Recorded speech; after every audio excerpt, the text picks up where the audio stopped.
At this time, I have the honor to present to you the moral leader of our nation. I have the pleasure to present to you Dr. Martin Luther King, Jr.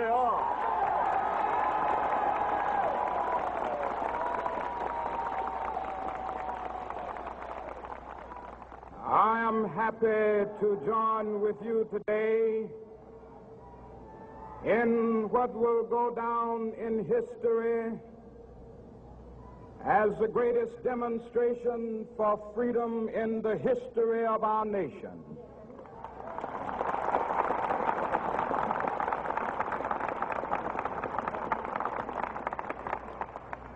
Five score years ago, a great American in whose symbolic shadow we stand today signed the Emancipation Proclamation. This momentous decree came as a great beacon light of hope to millions of Negro slaves who had been seared in the flames of withering injustice. It came as a joyous daybreak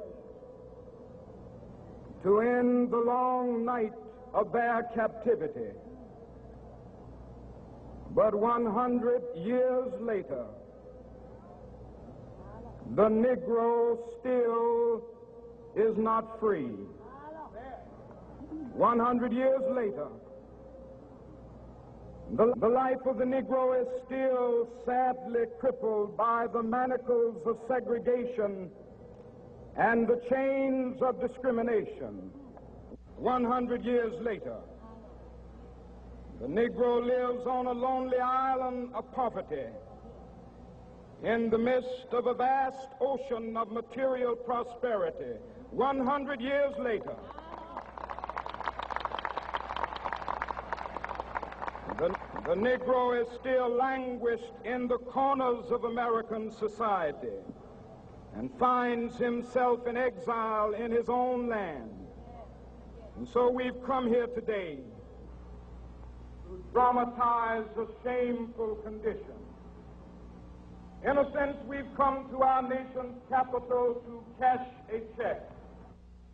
When the architects of our republic wrote the magnificent words of the Constitution and the Declaration of Independence, they were signing a promissory note to which every American was to fall heir. This note was a promise that all men, yes, black men as well as white men, would be guaranteed the unalienable rights of life, liberty, and the pursuit of happiness.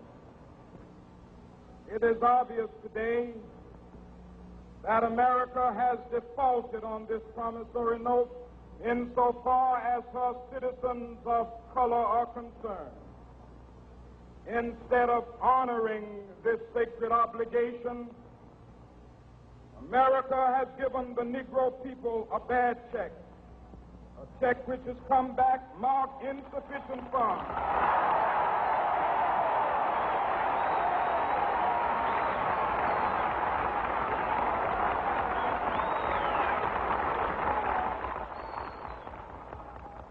But we refuse to believe that the Bank of Justice is bankrupt.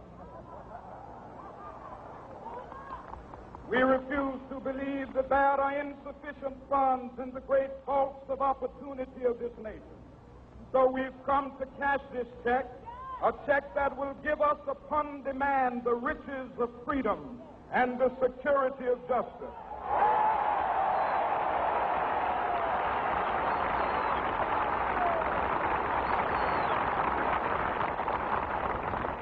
We have also come to this hallowed spot to remind America of the fierce urgency of now. This is no time to engage in the luxury of cooling off or to take the tranquilizing drug of gradualism.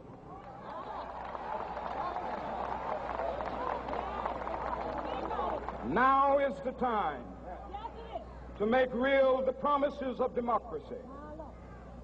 Now is the time to rise from the dark and desolate valley of segregation to the sunlit path of racial justice. Now is the time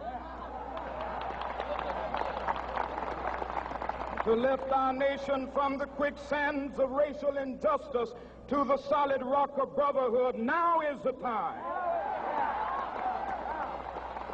to make justice a reality for all of God's children. It would be fatal for the nation to overlook the urgency of the moment. This sweltering summit of the Negro's legitimate discontent will not pass until that is an invigorating autumn of freedom and equality. 1963 is not an end, but a beginning. Those who hope that the Negro needed to blow off steam and will now be content will have a rude awakening if the nation returns to business as usual.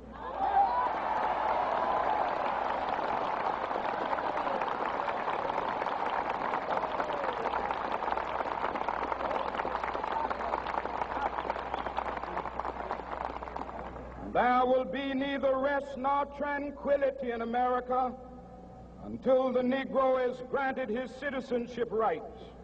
The whirlwinds of revolt will continue to shake the foundations of our nation until the bright day of justice emerges. But that is something that I must say to my people who stand on the warm threshold which leads into the palace of justice. In the process of gaining our rightful place, we must not be guilty of wrongful deeds. Let us not seek to satisfy our thirst for freedom by drinking from the cup of bitterness and hatred.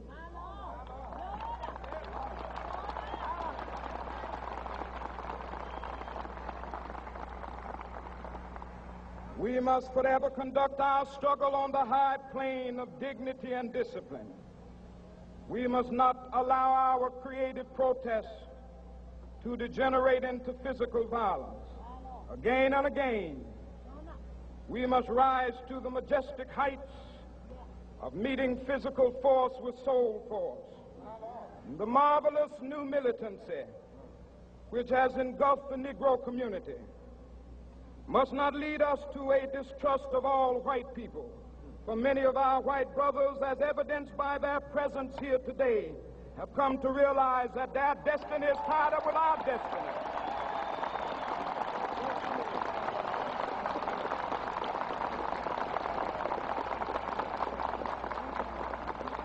And they have come to realize that their freedom is inextricably bound to our freedom. We cannot walk alone. And as we walk, we must make the pledge that we shall always march ahead. We cannot turn back. There are those who are asking the devotees of civil rights, when will you be satisfied? We can never be satisfied as long as the Negro is the victim of the unspeakable horrors of police brutality. We can never be satisfied as long as our bodies, heavy with the fatigue of travel, cannot gain lodging in the motels of the highways and the hotels of the cities.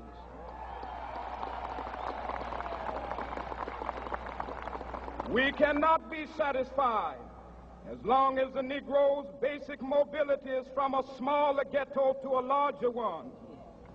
We can never be satisfied as long as our children are stripped of their selfhood and robbed of their dignity by signs stating for whites only.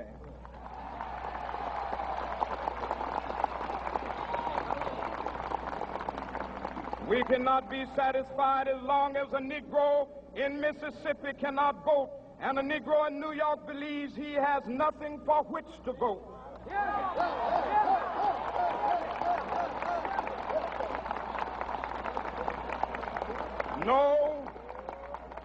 No, we are not satisfied, and we will not be satisfied until justice rolls down like waters and righteousness like a mighty stream.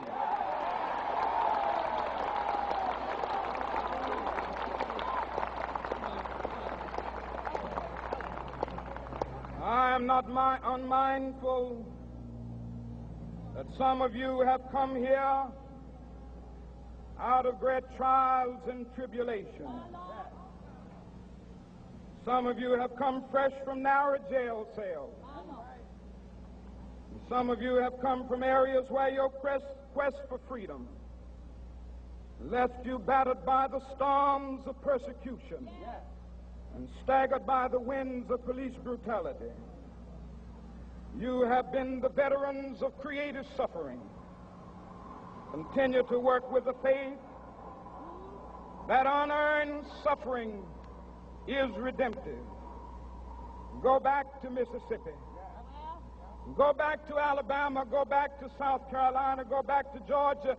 Go back to Louisiana. Go back to the slums and ghettos of our northern cities. Knowing that somehow this situation can and will be changed. Let us not wallow in the valley of despair. I say to you today, my friend,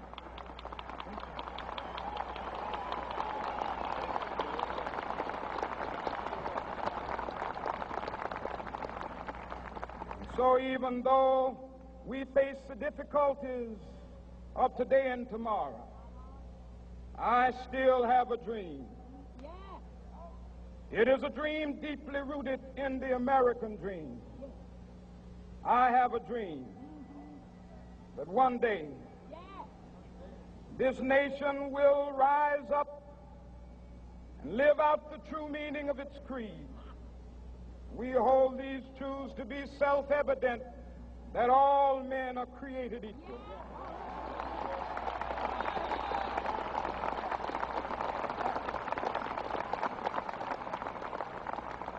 I have a dream that one day on the red hills of Georgia, the sons of former slaves and the sons of former slave owners will be able to sit down together at the table of brotherhood. I have a dream that one day, even the state of Mississippi, a state sweltering with the heat of injustice, sweltering with the heat of oppression, will be transformed into an oasis of freedom and justice. I have a dream that my 4 little children will one day live in a nation where they will not be judged by the color of their skin, but by the content of their character. I have a dream today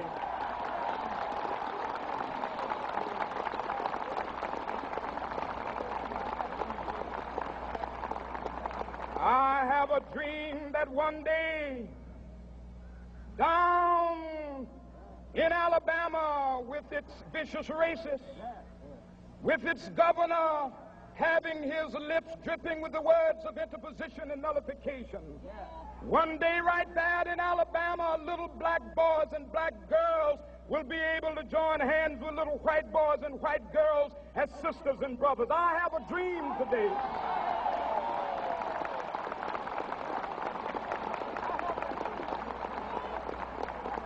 I have a dream that one day every valley shall be exalted, and every hill and mountain shall be made low, the rough places will be made plain, and the crooked places will be made straight, and the glory of the Lord shall be revealed, and all flesh shall see it together. This is our hope. This is a faith that I go back to the South with. With this faith, we will be able to hew out of the mountain of despair a stone of hope.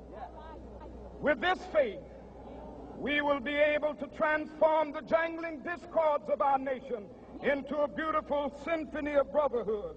With this faith, we will be able to work together, to pray together, to struggle together, to go to jail together, to stand up for freedom together, knowing that we will be free one day.